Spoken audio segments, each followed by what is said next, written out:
Angel and Eric, very nice to have you along with us during this business day. Hey, listen, if you or somebody that you know owns rental property, you really need to know our next guest. We brought in the expert when it comes to owning rental property. And here's the thing. I think if you're going to be more profitable in owning a property, you think, okay, I should do it myself and handle all of the management of it so I don't have to pay a property manager. But you're actually costing yourself lots in revenue when you take on that approach if you are not used to all the ins and outs. So we brought in, we're going to teach you all the secrets we need to know from Devin Bewley with Legacy Properties, legacyproperties-pm.com, or I think you say hyphen, legacyproperties-pm.com. Devin, welcome to the Experience Pros Radio Show. Thanks for having me, guys. Oh, it's very nice to have you back in the studio, Devin. Now, listen, I used to be a property owner and had a rental property a couple of hours away from here in my Denver area. And I did not know that property managers were A, affordable, nor B, as helpful as they are. Tell people why we need a property manager. Well, really, the reason for having one is to take all the stress out of what it is you're doing. You're already working a 40-plus hour a week job. You don't have the time to take away from your job, from your family, from wanting to go out and do something with your investment money. Right. So why would you? Your property managers are going to know all of your contractors that you need. They're going to come out and take care of the place. They're going to make sure you get the good tenants. They're going to make sure your rents come in. All the stuff you don't want to have to deal with. Good tenants. Good tenants, making sure the money is coming in.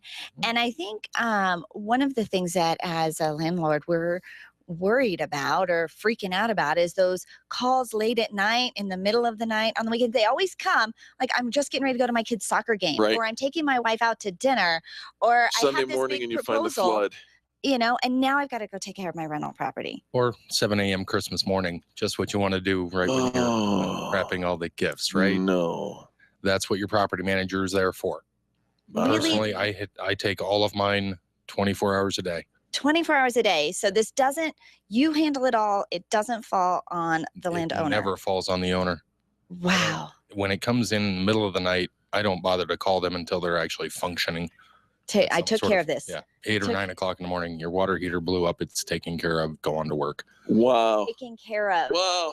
Nice. How amazing would that be? Okay. So right now, rental properties in Colorado are, or rental rates in Colorado are super high. Do you recommend for people to use real estate as an investment and jump in and get involved? I mean, especially if they've got a property manager, does it just make it a little safer? Definitely. Something my grandfather used to always say is that the reason he invested in property is that it will always be there. Even if the house burned down, he could sell the land. You can't say that about stocks. If Enron, you want some? I don't. Yeah. You know? All right. So Devin, when talking about property managers, how do we find, and of course this show nationally syndicated, how do we find anywhere in the country, what are we looking for when we're looking for a good property manager? The best thing I can suggest for you to do is go to a website for NARPM.com, the National Association of Residential Property Managers. And I'm sorry, it's NARPM.org, NARPM.org. All right. You can find a property manager in every state, including Hawaii, Alaska, anywhere you want to go.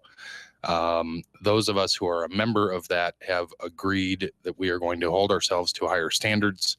We go through continual trainings, updates, best practices. How's the best way to handle this? And if we run across things that we haven't seen, we can contact any other one of the members and say, what would you do here? All right. Get some other advice. You've got a community of resources in other states as well. Then if somebody calls you about a property out of the state that you're in. Now, I think about, there are probably some sticky situations to being a landlord. Things around the Fair Housing Act. Do you handle that kind of stuff? We do. The biggest things that you have to know is nationally there are certain protected classes: race, color, religion, sex, disability, and familial status. In Colorado, we've actually added some other ones. Sure. Those would be creed, sexual orientation, marital status, and ancestry. Okay. So whether you're single, married, gay, it doesn't matter. Ancestry. Ancestry. It's fascinating. I had no idea. And because HUD is trying to prove to the government that, yes, we still have this issue going on, they actually have hired teams to call landlords and try and trick them into failing one of the questions. Wow. And that is one group you do not want crawling all over you. No. The biggest way that we avoid that, we use when we're verifying our applicants and checking them out, we use a 100-point scoring system that has nothing to do with any of those things. And it's a pass-fail. And it's pass-fail. You either win, you either get it or you don't. It's like grading at school, A, B, C, pass that, yet no.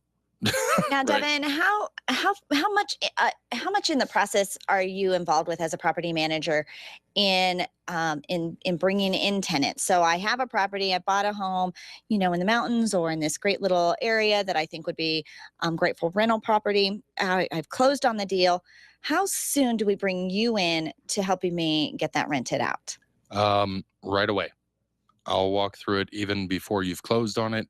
Give you some suggestions of things that you might want to update, might want to change, safety precautions, things like that, as well as then you can step away and say, okay, you've got the contractors, they'll come out, they'll give the bids, they'll run them through me. You don't have to do anything more with it. All right, so that's preparing the home, Right. But what about getting the tenants? And then, from that point on, I handle the advertising. I go out and do video taping of it, photographs. I show every one of them individually. I don't do group showings because I want to have this one-on-one. I want to be able to meet the person instead of the group. It's almost like you're a real estate agent or something like that. I actually am. What? Yeah. Here in the state of Colorado, you are required to be one or at least work for one, which does mean, yes, I can do sales.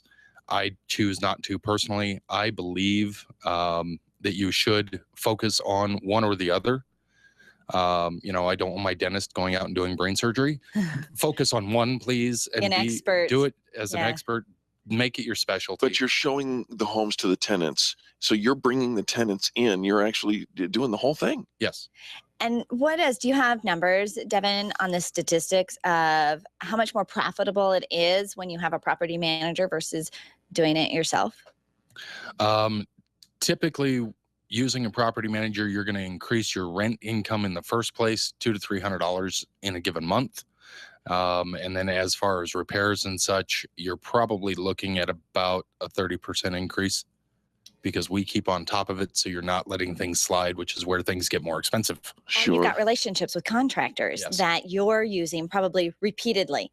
So you kind of probably get volume specialties.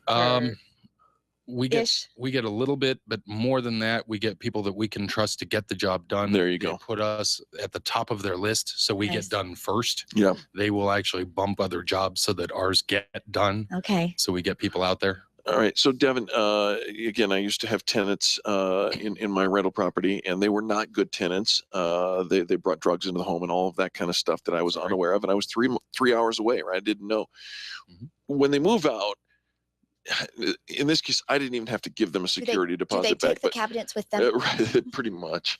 How soon after they move out do I normally have to give them their security deposit back if they've earned it? Well, Eric, you said you didn't have to send them their security deposit. I didn't. Did you send them a letter?